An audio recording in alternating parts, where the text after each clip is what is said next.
Almost always and almost everywhere, people get this wrong.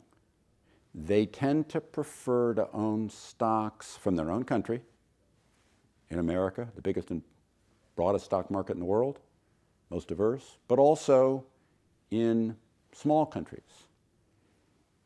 The fact is that when you think of broad categories of equity, the very long returns, 30-year returns of them, tend to be almost identical, if not identical, to other broad categories of equity, if the categories are calculated correctly.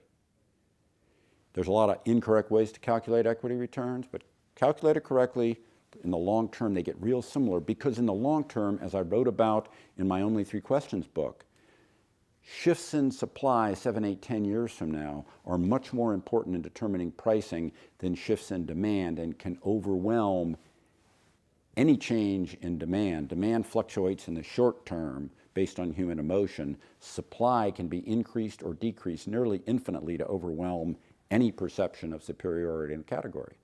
And so if you look at US versus foreign, and you go back close to forever, they go back and forth, back and forth, back and forth of US doing better than foreign for a few years, foreign doing better than US for a few years.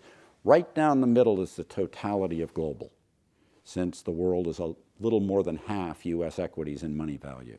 And what that means is you really get a smoother ride to that long-term equity return if you don't focus on your local home country bias and instead invest globally, diversify globally, aim at the world market. In some periods, you'll do worse than the American market, or if you're French, the French market, or if you're Japanese, the Japanese market, and sometimes for a long time. But in the end, it comes back to being the same. And if you're in one that underperformed for a long time, global helps you.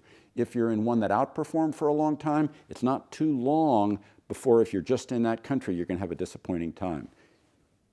Think globally, invest globally. It really gets you to the equity return in the long term in the smoothest path.